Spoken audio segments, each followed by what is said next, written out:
I just got done watching Nobody 2, the newest film starring Bob Odenkirk that's been a couple years in the making. We got the first one a couple years ago, right towards the end of the pandemic. It was one of the first movies to come out when the movie theaters opened back up. So I was really excited to see this one because I really liked the first one. The only question is, how does it stand up to the original?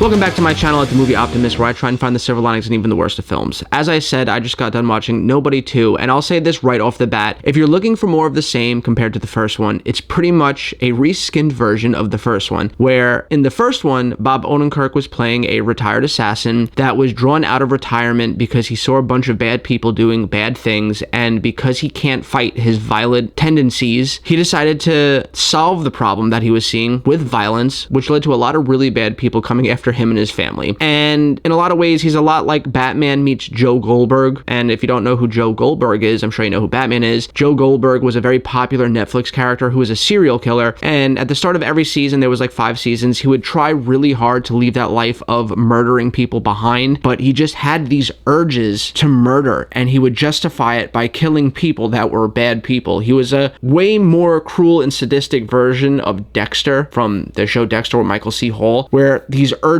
would get the best of him. They were uncontrollable. Here, Bob Odenkirk plays this retired assassin that has this bloodlust that he just wants to physically harm people, but only really bad people. And no matter where he goes, that urge follows him, and he's always presented an opportunity where he could release that tension. He's always put in a situation where he sees somebody doing a really bad thing. Whereas in the first one, it was a bunch of people harassing a woman on a bus. Here, he goes on vacation with his family, and while there, his son winds up getting in a fight in an arcade against a bunch of bullies where he's sticking up for his little sister, and the guards of the arcade wind up breaking it up, but one of them gets a little too rough with Bob Odenkirk's daughter, and because they got too rough with his daughter, he literally pretty much practically kills them. He, if not killed, he definitely paralyzed them, throwing them through glass walls, smashing their face into arcade machines. He just loses control and messes these dudes up because he watched them harm his daughter. And the entire reason why they're on this vacation is because his wife is getting to a point where she's kind of getting sick of his job, because since the first film, he's come out of retirement and he's working again for an agency, taking hits and contracts and killing people, and his wife is like, you're never home. And you could tell that she's on the verge of wanting to get a divorce because of it, because she never sees him, and everywhere they go, violence follows them. And to make things right, he decides to take them on this vacation where, like I said, they find themselves in hot water after he beats up a bunch of people in this arcade, which causes a domino effect where all these dominoes fall and all these really bad people want to come after him and harm him and his family for what he's done. And it's up to him now to save his marriage and make sure that his family makes it out alive from this vacation. And it takes the setting from just a lot of action in a suburban town in the first one to the backdrop of a water park / carnival here this time around, where instead of using dark alleys and warehouses and the corridors of his home in the first one for all the action set pieces, here they find really unique ways, again, to use the backdrop of a carnival where they're going through fun houses and they're going down water slides while shooting at each other, and they really play up that angle, and it makes the action feel really fresh in this movie, where that's what you're really showing up for. This is the same team of people that helped bring the John Wick franchise to life. It's the same people that worked on that film, and it's one of the things that I love that 87 North, the company that made this film, is doing. They go off and they make these big tentpoles like John Wick with Chad Stahelski, who is like the father of that franchise, and after they make a John Wick film, a bunch of the people under Chad Stahelski, his proteges, all the people that are training under him, they then go off and try and make their own little action movie with everything they've learned from the John Wick movies, and that's where Nobody was birthed. So the action in these movies are excellent. They're a lot of fun. They're really well choreographed. There's not a lot of bullshit shaky cam like the Bourne Ultimatum movies or Bourne Identity or whatever. It's all done really well with really great stunt doubles and a lot of prep and practice going into it to make all these fights feel really brutal and visceral, and you're getting that for 90% of this movie. 90% of this movie is just watching Bob Odenkirk beat the living shit out of people in really stylish ways, and it's just one of those movies where you want to throw popcorn in your mouth and just enjoy the show. But if you're looking for an elevation, if you're looking for, I won't say John Wick 2 because John Wick 2 was kind of a weak film, but like a John Wick 3 or a John Wick 4 or a Godfather 2 or a Blade Runner 2049 or Terminator 2, where they take the original source material and they build on it, and you get world building building and they expand and give you more and you learn more about this universe and it feels rich with all these different characters. You don't really get any of that here. Again, like I said, it really is a reskin of the first one, with the only difference being in the first one, he was retired and he was hiding the fact that he was an assassin from his family. Here, he's out of retirement and he's not hiding the fact that he's an assassin from his family now, but outside of those two things, it's pretty much the same film, even down to his dad helping him and the RZA from Wu-Tang Clan. He is also in the first film. He's excellent in that and he's excellent here. All of the cast is great outside of the kids. The kids are the only ones that are really underdeveloped. The son has a little bit more to do than the daughter, but the daughter's really there just to get roughed up in the beginning, which starts the chain of events for all of this happening. So she's an important character, but after that happens, she really doesn't even have any dialogue after that. She's kind of just relegated to hiding with her mom in the house. And even the mom has a lot more to do here. Like I said, all of the characters bring their A game and they all have a lot of fun and everyone has their own standout, like, badass moment. But that being said, again, like I said, it just feels like more of the first one where you're not getting an evolution. It didn't feel like they had anything new to say. It just felt like they were like, hey, the first one did well, let's make a second one, and not really change much of anything outside of the setting and some of the set pieces for the action. So for me, that's enough. I love action movies. It's literally my favorite. I could watch Kung Fu for 3 hours with no story and enjoy myself. I could watch John Wick run through a corridor for an hour and a half just shooting bad guys in the face with absolutely no story given to me, and as long as the fight scenes and the action and the headshots are cool, I'm gonna walk out overall enjoying myself. This movie knows what it is. It doesn't try to be anything else. It just wants you to throw food in your face, drink your soda, and have a good time watching Bob Odenkirk beat the shit out of people on a duck boat. And on that aspect, it delivers. I'm gonna give this movie a 7 out of 10. It did exactly what it set out to do. It didn't try to be anything it wasn't trying to be. It delivered a really fun action comedy in a really fun carnival setting with really unique kills, and I'm a sucker for those things. But again, if you're looking for more, if you're looking for something elevated, if you're looking for The Godfather Part 2 of the Nobody franchise, you're not gonna get it here. But I don't think anyone going into this movie is looking for that per se. So if you liked the first one, it's safe to say you're gonna like this one. But what do you guys think? Has my review swayed your opinion on whether or not you want to see this movie? If it has, let's talk about it. And as always, guys, I hope you have a great rest of your weekend, and I'll catch you next time.